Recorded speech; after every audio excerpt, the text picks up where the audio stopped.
You're listening to The Angry Designer, where we cut through the industry bull to help frustrated graphic designers survive and thrive. Welcome back, everybody, to part 2 of the amazing conversation the Angry Designers are having with Mr. Michael Janda. Now, if this is the first time you've listened to us, or if you jumped into this episode, you might want to stop and go to the last week's episode, because that's kind of like the prequel to this. You need this first half of information because there is so much good shit, good information, good advice given. This guy is brilliant, all right? So please, by all means, pause, go check out the other episode, and then come back and listen to this. For everybody else, I hope you get just as much amazing information, inspiration, and knowledge from this part 2 like you did from last week. Enjoy. I think the difference between the grind of what we have and maybe the grind of what some other people find miserable is our grind has an end goal. We know that we're grinding, but we're not just grinding day to day to just pay bills and nothing more. We have an end goal, and we know that grind is towards a direction. So we're not actually digging holes. We're building a fence. And there is an end to this fence, right? Yeah. So, and I think that's where some people, they get stuck because they're just doing a production job and they're coming in and they're going out and it's the same thing day after day after day. That's a miserable grind, even if they are doing off, because there's no end goal. Yeah. And when you're not the owner, that grind is like, it's probably it's miserable because, because you don't reap the full reward that the entrepreneur reaps from that. Yeah. But you also are taking on a lot less risk because, my employees in 2009, the ones who I kept, they made their full salary. I didn't ever cut people's salary. Cool. I did cut my office manager to part-time, not full-time, but I didn't drop her pay. But I made 17 grand in 2009. So yes, I made a lot of money in 2008 before things crashed, and I made great money before that. But in 2009, when it all collapsed, I was the one who hemorrhaged money. Yeah. Now, admittedly, some of my employees lost their job, and I feel for that, and they lost their income as a result. But they did find more work, and it was part of their career story, and they learned the lessons that they had to learn. And now I'm sure they look back on it and are like, well, that was a miserable time for everybody, but it is tough. It's a different perspective. If you are the employee and you're grinding out the multiple 18-hour days and not receiving extra compensation for it because your salary, that's a grind that's tough to swallow. So again, if you're in that situation, so you're an entrepreneur, I'm an entrepreneur, but a lot of the people who listen to us or watch your videos, they're not, and they're in that situation. How do they get over that shit? You gotta watch. Leave the job if it continues. And some of the agency stories are notorious for that. You go in, you pay your dues, like we're talking about, but paying your dues shouldn't be at the detriment of having a life. I felt bad every time I had employees, and I had plenty of the late nights like every agency does. It's unavoidable.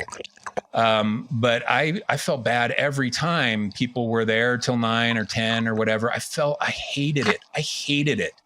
And I would get even if I wasn't there, I would get the alarm is armed at my, as I get the email from the alarm company saying the alarm is armed. And I'm like, crap, somebody was there till 10:18. Dang it.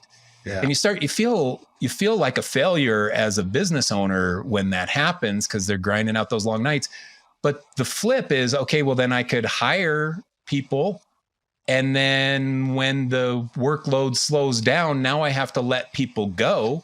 Yeah. And it might be the people who are spending the time at work until 10, I might let them go instead of the new people I hired for the spike. So there's a benefit to grinding it out as an employee, because you don't necessarily want your employer to go and hire a competitor for your job, because if you hire on the spikes, this was one of my rules. You don't hire on the spike, you don't fire on a dip. Right. And I consider a spike and a dip 3 months. I watch it for 3 months. And if I have 3 months that are big, then in month 2, I'm starting to interview and I'm probably hiring in month 3. Right. But a lot of times it could be 1 month spikes up. And if you hire then it drops back down to normal, now I'm letting somebody go. So I can't hire on a spike and I can't fire on a dip. I never fired or laid off employees when my numbers slumped for 1 month, but I did when they slumped for 3 months or 6 months. I had to. Yes. Because now it was a new plateau. So you fire and hire on a plateaus. So you don't necessarily want your entrepreneur boss to hire in people when it's a spike moment, but you and your boss should be watching and saying, wait a second, is this a spike or are we entering a new plateau? And if it's a new plateau, we need to bring in more people. And we need to be talking about whether this is a spike or a new plateau over the next 3 months. Let's watch this closely. And as an employee, don't be afraid to have that conversation with your boss. If somebody, if one of your employees, if Sean came in and said, hey man, it's getting pretty rough out here. And is this a spike or is this a plateau? What are we in? You'd be like, I don't know. You're right. Let's watch this. Let's watch this because you're a good business owner. You have so much more respect for that. I mean, literally this week, what happened? Something similar. I was managing all the jobs. Somebody said, hey, one of the project managers said something through, and it was just an unbelievable amount of comp work for a customer who is paying for it. Their retainer, they're paying for it. But the comp work wasn't like 3 or 4 concepts, right? We're talking, there was 20 freaking concepts, 20 concepts, okay? And it was just like, and this was month 2 that the customer asked for this. So of course, somehow it slipped by month 1, but month 2, I'm like, whoa, what is this? And not because, I mean, as a boss or as the owner, I'm like, great, that's great. Give me all the work. But I'm seeing 20 concepts expected, something unique. That's burnout. Okay. And that all, believe it or not, came from one employee internally. And I saw that and I cried. I right away, message. I'm like, you should have came to me and told me this. I would never want this expectation because I don't promote burnout. And then again, right away to the customer. And again, it was just that I appreciated the spike. But when I saw what that spike resulted in, again, you had to intervene. And it was, and in the end, of course, the employee was just like, thank you so much. I didn't want to tell you, but they should have told me right from the start because I felt I had all this like weight on. I felt so guilty afterwards. And I think employees are so quick. And again, not here. We're very lucky. We've got an open environment, but I think people go and release and vent in places that aren't healthy. They're on Reddit. They vent in lunch with their coworker who can't do anything about it. And then it becomes the seeds of bad mojo for your whole business. Exactly. Dude, I went on Reddit. I follow Reddit so much. And there's like, bad bosses, bad creative environments, bad this, bad. And it's just like, and the advice that they're getting on these platforms is just, it's brutal. It's like, just dump them on their ass, take your computer and go, change their password. It's photos of their files. And it was like, no, go talk to your boss. Let them know this is that. Because I mean, again, nobody wants the place to fail and nobody wants slave labor, regardless of what the cop. Oh, dude, it broke my heart when I saw that. I have a chapter in Burn Your Portfolio that's exactly about this. And it's from the Saving Private Ryan movie. Love that movie. It's one of the best made movies ever. Scary as hell. Yes. So good. And it's that scene when Tom Hanks is walking with the platoon across the field. It's kind of early on after D-Day and Vin Diesel, and they're all talking and they're complaining about their mission. And then Tom Hanks says, hey, Sarge, how come you're not complaining? He was like, I don't complain to you. Gripes go up is what he said. Gripes go up. I don't complain to you. You complain to me. I complain to my superior. But I don't complain to you. I don't gripe down. I gripe up. And man, I was like, that was one of the lessons that I learned from a movie. I was like, such good advice, because if you're griping sideways or you're griping down, then you're creating bad business culture. If you're griping up, then you can actually get something done about this. And people shouldn't be afraid to go and approach their boss about something that needs to be fixed. If they have a good boss like you. And if you don't have a good boss who's not approachable like that, and then consider leaving. Yeah, that's the time when you're like, I'm going to take my computer and walk because this person's a dirtbag. I'm not going to work for that person. They don't have care. But if you're in a good business with a business owner who actually cares, then go up. You've got to sometimes, try. and you may have felt this, sometimes because I was the owner of the business, some employees just assume now that you're the man and they're mad at you from the day they start working. I'm like, I'm a nice person. I'm a nice person. I'm not that jerk boss. I'm not the man trying to keep you down.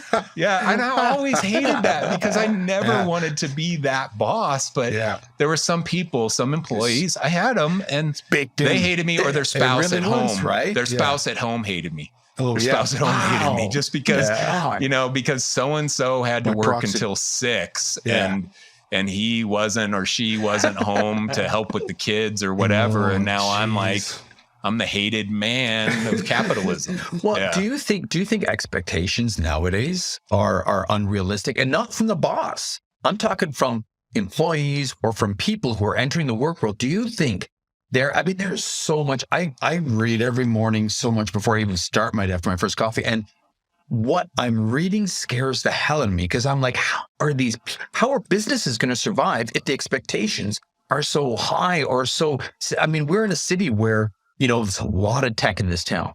And the expectation is to walk into a job, have a ping pong table, have a pool table, have unlimited booze and this and that. And it just, catered lunches, breakfast, dinners.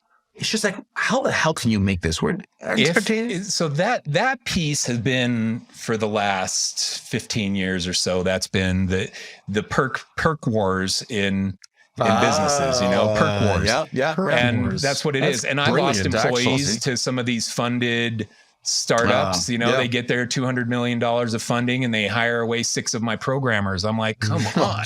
And how do I compete when they're doing the open bar tables and the ping pong table? I mean, we had ping pong tables and we had stocked fridge full of soda and we had a full kitchen. I tried to have perks, but I couldn't compete with 200 million in seed money that they're just burning. Burning is the key there. And so many of them just burned through it. And I mean, early round seed money in a tech startup, that's not where I'm going to put my money, because how happy I am about this. I'm not going to invest in that. No, I'm not going to invest in that. I want to, and I don't. I didn't invest into Amazon until like 2 years ago. And Amazon, and I kick myself for it, but Amazon, even when it was an unprofitable business, I couldn't bring myself to invest in it because it was unprofitable. And so I struggled with that, and I struggled with that with some of that. So the perk war battle has been going on a long time. The one that I'm concerned about this era of workforce is this COVID influenced work from home expectation, to where Apple can't get employees to come back to the office to their brand new $5 billion whatever spaceship that they built. And they're having to battle their employees to get them back into office. That's scary. And I'm like, wait a second. This is Apple. You got a job at Apple. They're probably paying you great salary, and you get to work in the coolest building ever built on the face of the earth, working for the most admired business perhaps created ever. And you don't want to go to work. That's scary. It's a little scary. That's scary to me. How nice and is it's your scary home? to me as a creative. There's a problem with creatives, because you guys know that the collaboration between person A and B is what makes the best work. Absolutely. It's the collaboration. And if you don't have that because you're not sitting next to the person anymore and you're running a remote workforce, how do you create that same collaborative experience that I know made my work better, made my business better, made my company's work better, made my junior designers perform like senior designers, because they were sitting next to good mentors? Yes. Right. How do we do it? So there's a question for you. What's the solution? Because you're still in the grind of employing people. There are times when I say, man, I'm so glad I'm not owning an agency right now, because I don't know if I would want to solve the the current problem. So interestingly enough, and I mean, again, with this acquisition, that was a big talk. And they realized that, of our company, of course, we have certain services are outsourced, certain parts of the company are outsourced outside of this environment. Yeah. But one thing, and they were sticklers about, and I was proud to say is, sadly, for everybody else, creative had to happen in-house. Good creative for them. Team was in-house.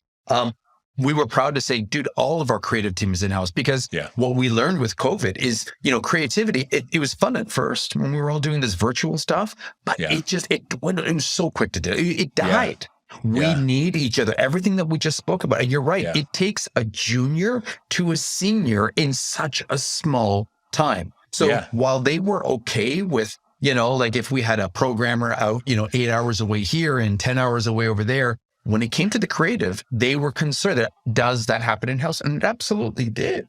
Like everything we needed that environment. And I don't know how much of that can happen remote. And I'm not saying that, there are introverts who are very creative and like working, by themselves.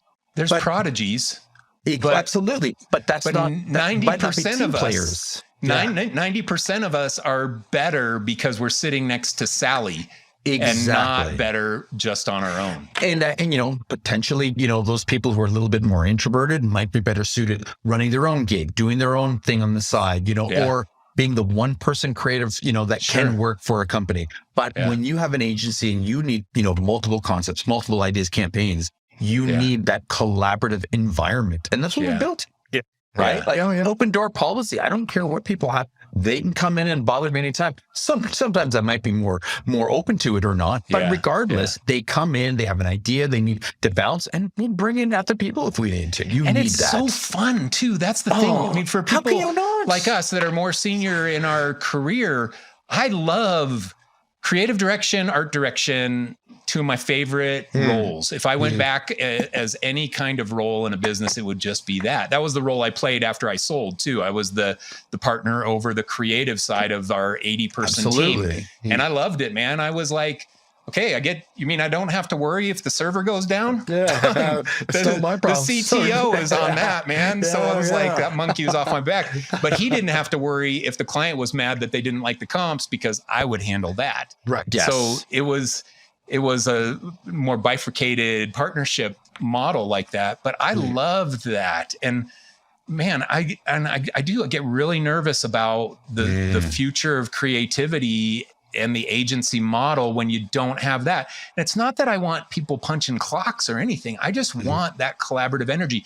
I hope that somebody out there not listening to this podcast, because whoever's doing this has to do it at a high level. So no offense to your audience being at a low level, fair enough. But this is what I hope. I hope that there's some business or some university or something that's doing a big study based on the impact COVID had to the creativity on Earth.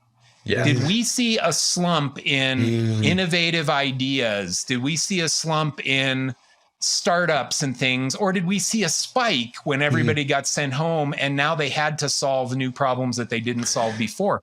Or did we see a slump because now people weren't working alongside each other?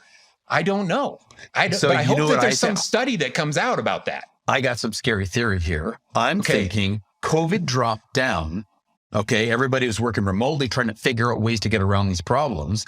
All of a sudden, you have all this crazy ass AI that's coming up that has been trying to replace creative ever since. Right? Yeah. And it was during the slump of COVID is when DALL-E started coming out, more public. Yeah.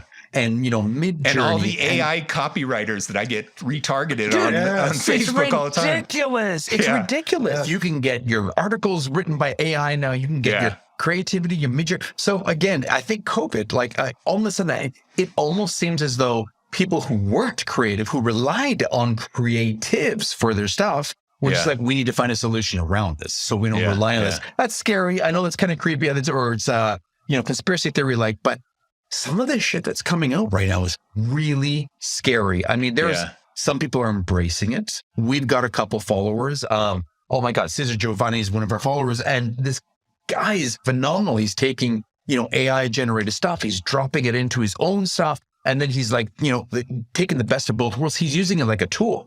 Yeah. But other people, they're running from this. They're scared. Yeah. They're dropping out now and trying to reposition their lives. I did an episode on the future a few years ago, and one of the things that I talked about in that was this: will robots take your job?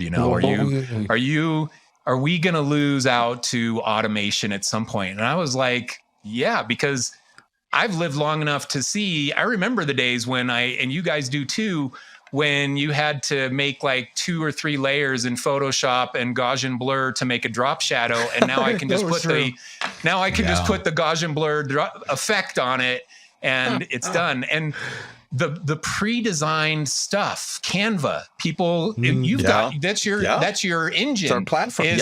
Your platform is a thing like that where, the client can now make their own banner and make their own stuff, and they don't need to hire a designer because the automated tool makes it possible and easy. Webflow and Editor X and things. Now they're making sites that I used to have to hire a programmer and I'd have to pay him $5 or $6 grand to code that. Now I can just have the designer who designed it, design it in it and make it and publish it. Yeah. So anyway, so they turned that little clip into a short, and I looked at some of the comments. Man, one dude was just like a hater on me. Haters, like, I've been doing this a long time. I promise you, robot will not take your job. Blah, this is BS. Blah blah blah. He was an angry designer. He was probably one of your. Listeners. Yeah, he was probably one of your listeners because he was really mad. But I sat back. I didn't comment on it because I don't get into the flame war thing. Yep. But I was really mad. Thinking you're wrong, man. You are wrong. Mm. And you see it now with DALL-E and Canva and AI copywriters. AI copywriter? Yeah. Are they going to write the core messaging statement? Well, not today, but are they going to write 17 articles for you because you pushed a button? Probably. And there's going to be filled with SEO keywords that you can throw onto your blog, and it is going to generate traffic for you. Yep. Yeah. And it's a little scary, right? It is. But it's true. It's happening. It's happening. Now, big ideas, strategic ideas. Yeah. That is the safe haven for creatives. Yep. The day will come when you may not be opening Photoshop anymore because the robot will do Photoshop for you. Exactly. But the strategic direction, the creative strategic direction, the hard that questions. Has humanity attached to it for a lot of years ahead. Absolutely. Forever?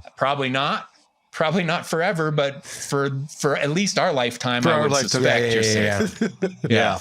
I mean, again, I agree. I mean, the automation behind AI, you can't question that shit, right? Yeah. Sadly, the digital side, DALL-E, Midjourney are proving that digital designers and photographers, they need to be feared. They need to be scared. They need to realize they got to up their game, open up, broaden up, or learn this new tool. But you're right. I mean, designers, there's certain things, there's questions that need to be asked. We need to take so much into consideration that I think in our lifetime, I can't see AI replacing everything, all the connections that we need to make to find a problem to solve a problem for a customer. Yeah. And, I will go to the grave believing this.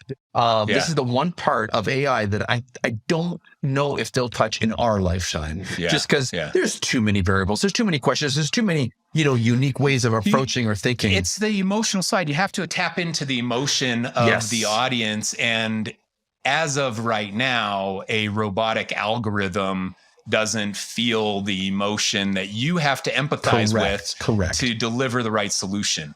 Mm-hmm. But is that going to come? Well, according to all of the movies, eventually that's going to come too. Skynet's around the corner, my friend. It is. We're going to see good old Arnold coming up for our jobs. I'm all for it.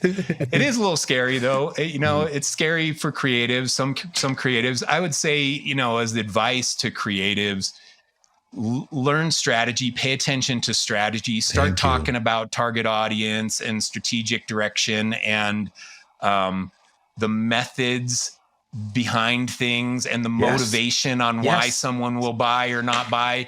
Start paying close attention to that as much as you're paying attention to color palette and aesthetics.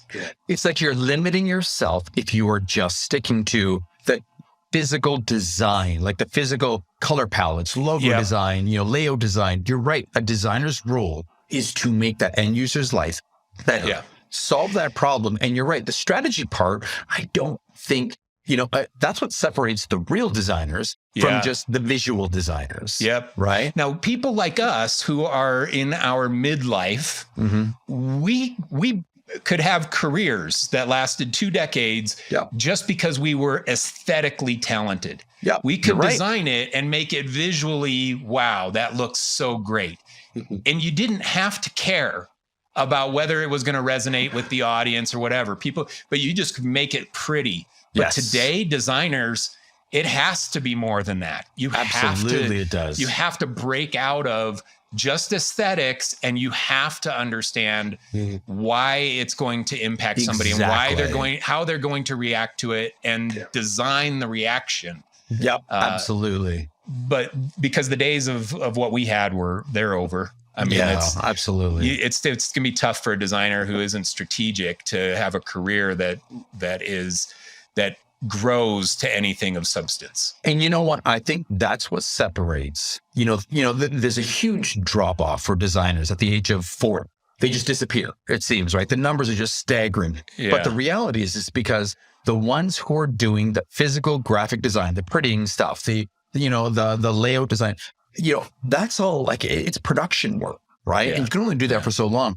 The ones who embrace strategy, the ones who embrace design, true design, excel, and they grow up, and they go up in the space, and they become mentors. They're leaders in those organizations. They grow. And that's what it takes to have, you can't tell me that certain, like some of these geniuses, Massimo Vignelli, or Paul Rand, you can't tell me that they were literally just looking at logos all day long. There's so much depth to everything they did, right? This visual side of this it's going to struggle for the next little while. Yeah. Cool, dude. Yes. Yeah. Fun. All right. What are we going to talk about for the next 7 hours? I know, right? You know what? Well, I think this is a perfect time. Because I appreciate everything you do, and I'm not going to hog. I would hug all your day, but I'm not going to. I'm going to be respectful. We are going to end this. Okay, we're going to end this awesome podcast. Well, I mean, really, you can come back anytime. We'll do this again. We're going to end this. Okay, on a 2-minute rapid fire questions. Oh, okay, good. I love rapid fire. I'll give you rapid fire questions. You just answer this stuff. You guys 2 seconds. Okay. I love it. Ready? Let's put up 2 minutes on this. All right. Oh, you're doing it. You're timing it. Yeah, we're timing. Dude, 2 minutes for me is one answer. Okay. This here. Let's give him. 2:30. There he's a little tired today, right? Okay, good. 2:30. Answer the questions. All right. This will give us an idea. You know what this is all about. This is just fun, right, but it's going to give us an idea. You're ready. Okay. You hit start when you're good to go. Oh no! Look at this, Michael Janda. Are you ready? Yes. Are you ready for the comment? I'm ready. Has been run. And go. All right. Mac or PC? Oh, Mac. Okay. Favorite music? Classic rock. Oh, rock on. Favorite color? Favorite color, blue. Favorite cartoon? Okay. It's not I'm Scooby-Doo probably, but I thought of Hong Kong Phooey for some reason when you said that, but it wasn't. But that's not the answer. Favorite superhero? Daredevil. Hands down. Daredevil. Oh, wow. Yes, that's a crazy one. Whoa. Okay, cool. Who's Marty McFly? Back to the Future. Okay, good. Okay. What is Quark Express? Oh, man. Quark Express, the greatest tool that ever got killed by Adobe. Right? Wow. Fair enough. Yeah, I would agree with that. Would be right. Yeah. Okay. What was before Quark Express? Oh, man. What? I had nothing before Quark Express. Oh, no. okay, what was before Quark Express? The answer is Aldous PageMaker. No, Aldous PageMaker became InDesign. Adobe bought Aldous. Well, afterwards. PageMaker was not before Aldous Quark. became Adobe. Okay, Aldous PageMaker got Adobe PageMaker, which then became InDesign. I know that, but PageMaker was not before Quark. It was? What? Well, it started as Aldous PageMaker. Yeah, it was. But that was before Quark. I didn't know. Before Quark, right? Right. Okay. Coffee or tea? Neither. Oh, Coke Zero. My answer, Coke Zero. Puppies or kittens? Puppies. Good boy. Pirates or ninjas? Pirates. Favorite, I don't know, like ninjas. Okay. Favorite artist ever? Winslow Homer. Oh, crazy. Salvador Dali. Oh, very cool. Maybe. Saw that in Tampa. That was very cool. Serif or non-serif? You know what? Non-serif is the right answer. Yeah. But I see some people design with serif. I see people beautiful. And I'm like so jealous because it looks so good. Some of the it looks so good. Pretty cool, right? Yeah. 10 seconds. Magazine or tablet? Netflix. He's that guy. Yeah. He's that guy. Okay, we gotta finish this up. Okay, give me one more. wait, no. Yeah. True or false? Newsprint is dead. True. Oh, good. Yeah, it's true. It's sad. I would agree with you on that one. Yeah. All right. True or false? AI. Oh, we're going bonus time? Oh, yeah, we are. Okay. These are good. Okay. You're way faster. AI will replace graphic designers. True. Oh. AI will replace a lot of stuff. Yes. Yeah. Okay, that's ballsy. Stuff. Good for you. Good for you. I'm proud of you for that one. It's true, but if you put that clip in a little short, you got to put the segment where we actually talked about the nuts. I promise. Because somebody will hate on me for just saying yes to that. They'll be like, I hate that guy. Why would you say that? Yeah, exactly. You're wrong. Who would win in a fight? Wolverine or Spider-Man? Right? Wolverine's gonna win. Wolverine's gonna win. But we said it's Spider-Man. I know. I love Spider-Man, but let's be honest. I mean, he could be killed. It's the fast healing adamantium skeleton. And Wolverine heals. Wolverine heals over exactly. time, right? Spider-Man can throw him into a wall how many times, but he's still. And then if he gets webbed up, he can still just cut the webs with his claws. Wolverine's winning that battle. Can Wolverine catch Spider-Man? If Spider-Man runs, he loses. Just saying. Okay. You run from the fight, you lost. Yeah, you're pretty dead. Okay, wait. Here's one. Okay, there's only 4 more left. Ready? All right, good. Are Utah Saints really from Utah? Utah Saints, you really from Utah? Good question. Yeah. This is your era. Come on. Yeah. This is your era. Yeah, you remember Utah I think so, Saints? yeah. Okay. Superpower of choice. Everybody says fly, but I think that the right answer is like teleport. How great would that be to just teleport to the beach for a few hours, then like teleport back to like neck crawl. Teleportation's pretty slick. That's pretty cool. It's pretty slick. Okay. That's good. Best video game console ever is the PlayStation genre.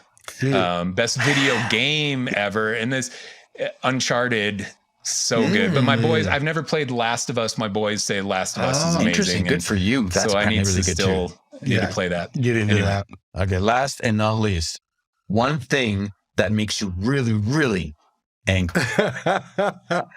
This is a good question. I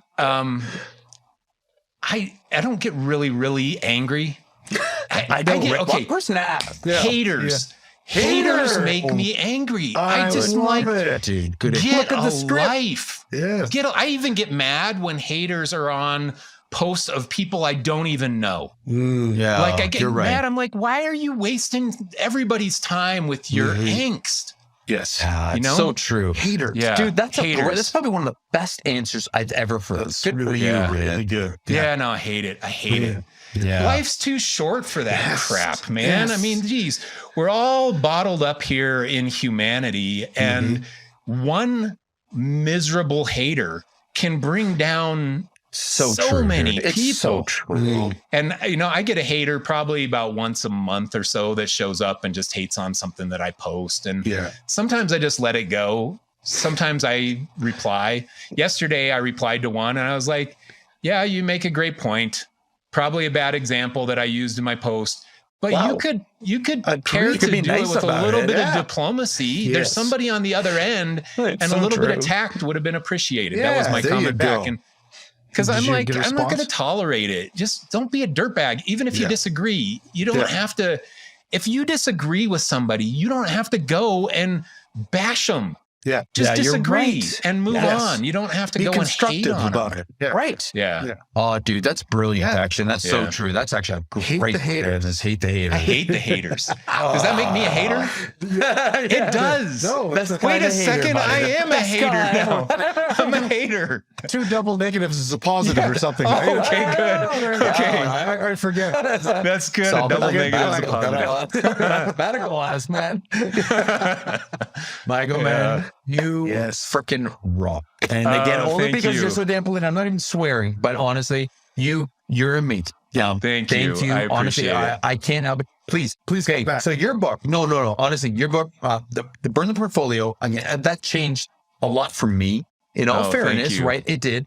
And again, even you pointed out a lot of things. And again, Sean I've only introduced Sean to the world of Janda like the past 12 months. I'm sorry. I don't know. But seriously, I'm loving it. Where can everybody learn more about you, dude? Instagram and YouTube. Those are my 2 channels. Yeah. YouTube is my big push moving forward. Instagram has changed. I know. Reach is down. People are dancing and pointing. That's not for me. I'm not going to wear a bikini and dance because that's how you're going to get engagement on Instagram nowadays. But I did see him in a bikini dance. If you search deep enough on the web, you can probably find it. But YouTube's going to be a big push for me in the future. Instagram, though, but I've got a great community on Instagram and I'm never going to leave them hanging. No, absolutely. So those 2 channels, both good channels for me. Dude. One quick question. Did you do the little illustrations in your book? No, one of my employees did those. Yeah, one of my employees. Wonderful. And he was great. His name's Nick Jarvis. Jarvis. Did a great job and was fun working with him on that. Yes. And I was lucky to have him as one of our team members during that time. Really. But polishing the turd. I love the chapter titles. That's so good. Yeah. Eating an elephant. One bite. Right. How to eat an elephant. I love that. I use that all the time. That's really good. Yes. Thank you. Well, it's fun. Yeah. I did change some of those titles when I got my publishing deal because some of them were a little more aggressive than even what's on the titles that got published. Yeah. What's the future hold for you? Oh man, content. I love what I do. I love it so much. I love making content. I love mentoring people. I want to reach as many people as I can. I love doing the coaching and mentoring stuff. I have a couple more books that I have outlined that will come someday. Love making courses. I just love what I'm doing right now. And amazing. I get to be creative every day without a client. I'm my own client. And I'm just trying to empathize with my audience and reach them in an impactful way. So I get to make the stuff myself. I make all my own posts and edit my own videos, dude, because I love to do it so much. I don't want to outsource it. I take away my fun. So you are the real deal, dude. That alien is still bursting out of the chest. It is bursting. Yes. It's That's bursting. Awesome. And this is the passion that people need to catch on to. Because this is the shit that carries us through a lifetime. Again, I always say it's why we do it. Design is not a sprint. It's a journey. And it's a life of passion. It is so much more than just a job. And honestly, in every way you exemplify it. So thank you.